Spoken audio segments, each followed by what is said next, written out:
Las mujeres de la Bauhaus que la propia Bauhaus olvidó. Ocultas tras el apellido de sus maridos, relegadas al diseño textil o sencillamente ignoradas. Descubrimos la conflictiva relación de la Bauhaus con las mujeres en el centenario de la fundación de esta escuela, que revolucionó la arquitectura y el diseño del siglo XX. Este año se celebra el centenario de la Bauhaus, la escuela de arquitectura y artes aplicadas que promovió el funcionalismo, y de la que salieron figuras imprescindibles en la historia del diseño. Muchas de estas mujeres emancipadas y con vocación artística que se matricularon atraídas por las promesas de igualdad de los folletos del centro educativo más progresista de la época. Con el tiempo, en cambio, se enfrentaron a una actitud ambigua por parte del profesorado, y en la mayoría de los casos, a la invisibilidad y la falta de reconocimiento público de su trabajo. Jugaban al tenis, llevaban el pelo corto, vestían pantalones, iban al cabaret, escuchaban jazz y eran dueñas de su propia sexualidad. Eran las flappers, el prototipo de una mujer moderna que exportó el cine mudo americano en la gran pantalla y que las mujeres alemanas asumieron sin pestañear. Con la Primera Guerra Mundial, el reclutamiento de los hombres para el frente y las necesidades industriales derivadas del conflicto bélico, las mujeres salieron de casa y accedieron a esferas hasta entonces solo reservadas para los hombres. Por su parte, la Constitución de Weimar de 1919 había dado un paso de gigante en su emancipación, reconociendo sus derechos a voto y a estudiar en cualquier centro educativo. En ese escenario nació la más revolucionaria escuela de arte y diseño que haya existido nunca, la Bauhaus, un volantazo educativo y pedagógico basado en la experimentación y la creatividad, que buscaba englobar toda la actividad artística en una nueva arquitectura, reunificando todas las disciplinas artesanales: escultura, pintura, artes aplicadas y manuales. Tampoco fue la primera escuela superior mixta de Alemania, pero sus requisitos de admisión dejaban meridianamente claro que abrazaban con igual fraternidad a todas las personas sin antecedentes, sin limitaciones de edad ni sexo, cuya preparación sea considerada suficiente por el Consejo de Maestros de la Bauhaus, y mientras se disponga de plazas suficientes. Folletos con sugerentes eslóganes como ¿estás buscando la verdadera igualdad como mujer estudiante? Eran la horma del zapato de estas jóvenes recién emancipadas con inquietudes artísticas. Algo que se dejó notar ya desde el primer curso, en el que el número de matrículas femeninas fue bastante similar al de masculinas, 51 mujeres frente a 61 hombres. ¿Pero fue real esta igualdad que prometían? La respuesta correcta es con matices. Si bien a priori la escuela no hacía distinciones por cuestión de género, cuando Walter Gropius, el fundador, y sus camaradas se dieron cuenta de que aquello de admitir a las mujeres se le estaba yendo de las manos, tomaron medidas.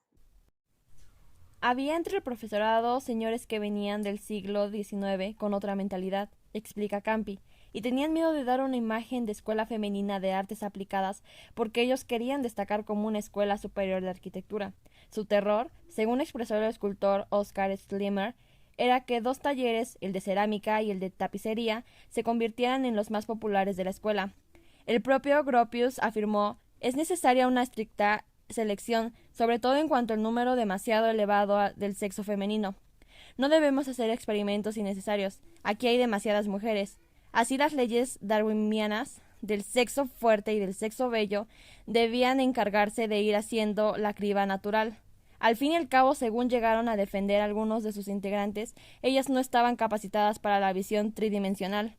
Esta selección consistía en empujar sutilmente a las mujeres después de terminar el curso común hacia los talleres femeninos, como el textil o el de cerámica, mientras que los de metal o carpintería quedaban reservados mayoritariamente para los hombres. Esto no evitó que algunas se rebelaran, como Marianne Brandt, la primera mujer admitida en el programa de metalistería de la Bauhaus, cuyos diseños todavía comercializa hoy Alessi. La de Lucia Moholy, por ejemplo, quien tomó fotografías emblemáticas de los edificios de la Bauhaus, pero pasó el resto de su vida intentando recuperar los negativos que le fueron ocultados. Cuenta el trabajo de Rosler, aunque en la mayoría de los casos sus nombres quedaron a la sombra de sus maridos, sus piezas fueron atribuidas a la Bauhaus y su reconocimiento les llegó muy tarde. En general, consiguieron salirse con la suya y librarse su camino. La universidad intentó disuadir a Gertrude Arndt de estudiar arquitectura, pero brilló como fotógrafa y diseñadora de alfombras. Algunas de las que habían llegado con la vocación de ser pintoras o arquitectas pasaron al plan B e hicieron de la rueca y de la aguja sus instrumentos de expresión y brillaron, incluso convirtiendo el taller en uno de los mejores gestionados y el que mejor hizo el tránsito de la arquitectura al diseño. Una de ellas fue Annie Albers, la primera artista textil en exponer individualmente en el MoMA 1949 y cuya exposición retrospectiva se pudo ver en el Tate Modern, Londres, hasta el 27 de enero. Fue alumna de Paul Klee y con él consiguió desarrollar su propia línea creativa hacia la abstracción.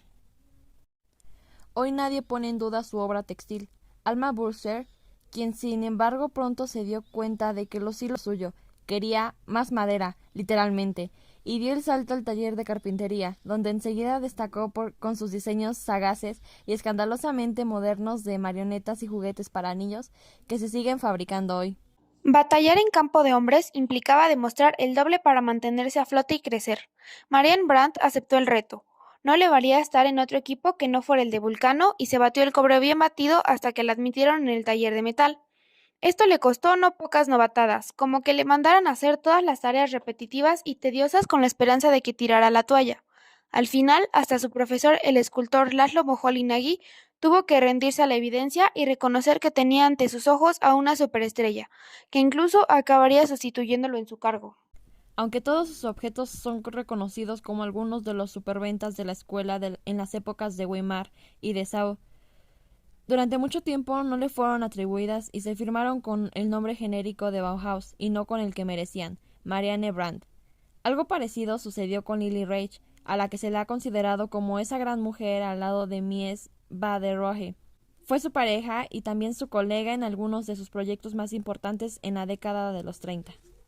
Otros historiadores, como Albert Pfeiffer, ven su sombra más alargada y sugieren que no fue él, sino ella quien diseñó dos de las sillas más emblemáticas de la Bauhaus, la Barcelona y la Brno.